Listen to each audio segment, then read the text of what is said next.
Pemirsa, dengan bangga Presiden Joko Widodo menyampaikan kereta cepat Jakarta-Bandung ini adalah yang pertama di Asia Tenggara.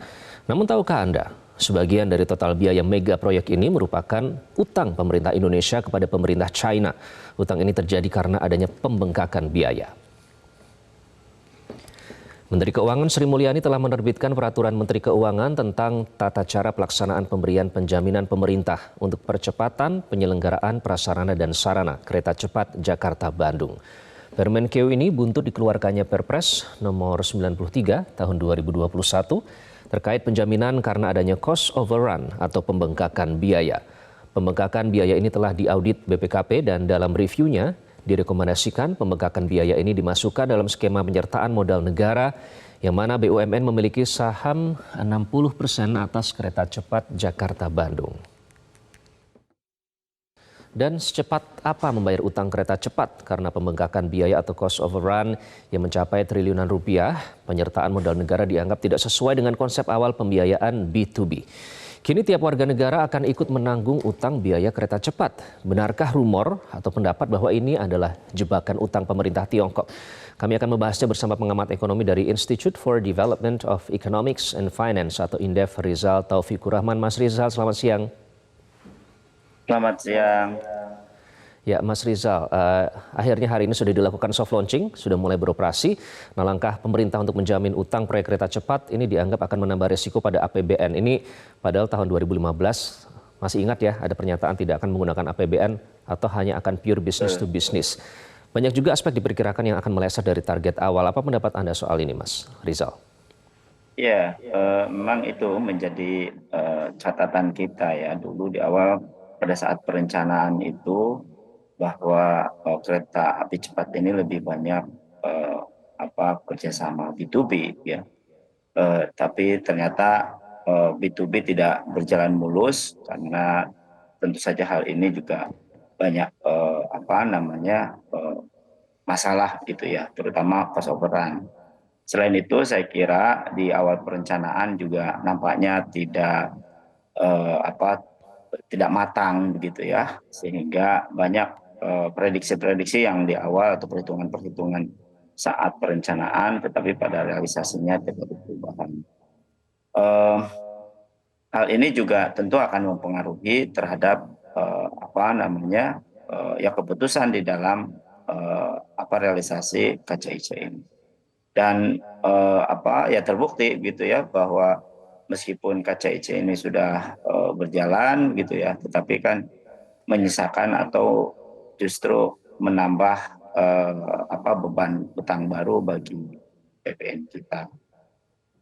Baik, Mas Rizal, tapi kan ada yang menyatakan bahwa sangat biasa berutang untuk membangun infrastruktur bagi sebuah negara untuk kepentingan hajat hidup orang banyak begitu. Apalagi ada pernyataan juga dari Menteri Menko Marves Lut Binsar Panjaitan yang menyatakan bahwa Indonesia memiliki kemampuan kok untuk membayar dan melunasi pinjaman dari pajak. Jangan underestimate, bahkan penerimaan pajak katanya sudah naik 4,8% karena banyak di Indonesia ini batu bara. Artinya sebenarnya hutang ini bisa dibayar dong, Mas Rizal. Kenapa kita harus khawatir? Ya, Mas. Ya, memang bisa dibayar gitu ya, tetapi sampai kapan dan berapa lama, dan pembayaran berasal dari apa? Justru akan sangat sehat manakala utang KCIC ini dibayar dari operasionalisasi KCIC sendiri gitu ya. Ya bisa saja membayar utang dari proyek-proyek lain atau juga sektor-sektor yang selama ini memberikan kontribusi cukup signifikan gitu ya terhadap penerimaan negara, ya include di dalamnya ya pajak penerimaan negara melalui pajak. Tetapi yang justru menjadi catatan penting gitu ya dengan KCIC ini adalah bagaimana ya mengoptimalisasi KCIC ini supaya mampu mengembalikan utang ini dari operasionalnya. Dulu waktu di awal kan 30 tahun gitu ya, tiba-tiba 40 tahun, bahkan terakhir hampir 50 tahun gitu ya akan akan BEP atau pelunasan gitu. Nah, tetapi ini kan menjadi tambah panjang gitu ya, tambah berat gitu, dan tentu menjadi PR besar ya bagi negara gitu ya. di dalam membayar utang ini. Karena Oke. di awal kan kisaran nilai pembiayaannya kan tidak tidak besar gitu ya.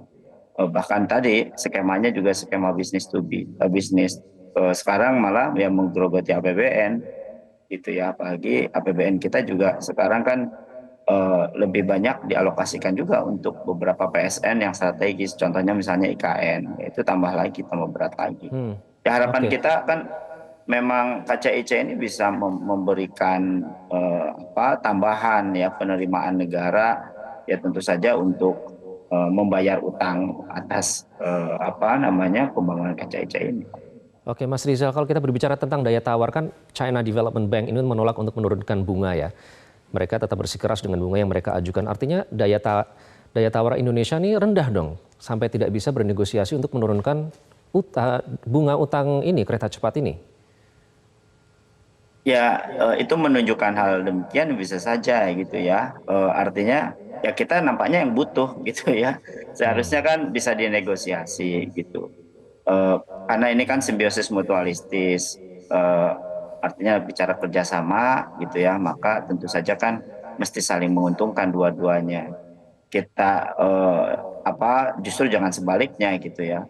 Dan saya memandang meskipun konsorsium Indonesia 60% dan Cina 40%, nampaknya juga berat begitu ya. Meskipun angka ini bagi Indonesia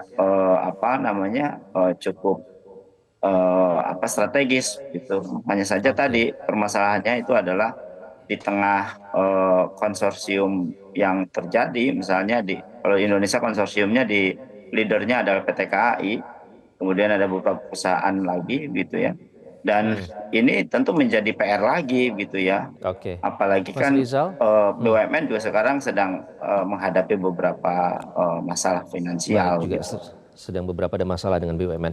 Mas Rizal, berarti kalau hitung-hitungannya menurut data dari Indef ini berapa tahun Indonesia bisa membayar utang kereta cepat ini, Mas? Jadi diperkirakan kan hitung-hitungan kita ya sekitar 550 tahunan lah gitu ya. Jadi bisa Oke. dibayangkan dengan nilai katakanlah hampir 250 tiketnya ya, 250.000 lah. Ya, 250.000 per tiket dengan hampir setiap hari berjalan lah kira-kira, dan dengan jumlah penumpang yang optimal gitu ya, yang memang terisi penuh. Nah, tapi kalau Baik. kemudian eh, itu tidak demikian, maka tentu saja akan terjadi ya bisa ada replanning lagi gitu ya. Baik. Dan akan sangat berat begitu ya bagi PT KAI gitu untuk melunasi ini. Ya tentu lagi-lagi pasti akan ke APBN lagi. Makanya kan Baik. dibutuhkan akhirnya gitu ya sebagai jaminan untuk pelunasan utang ini ya bagi Cina begitu melalui ya APBN itu. Baik. Jaminan utang Mas Rizal? atas KCICN. Ya, terima kasih Mas Rizal atas analisis Anda. Rizal Taufikur Rahman dari Indef sudah bergabung dengan Metro Siang. Terima kasih Mas Rizal. Kita harapkan semoga nanti kita tidak berakhir seperti Sri Lanka. Ya, tentunya kita tidak berbicara tentang worst case scenario, tapi jangan sampai nanti seperti Sri Lanka, pelabuhan internasional Hambantota diambil alih China sebagai imbalan atas utang yang diberikan. Terima kasih Mas Rizal. Jelajahi cara baru mendapatkan informasi. Download Metro TV Extend sekarang.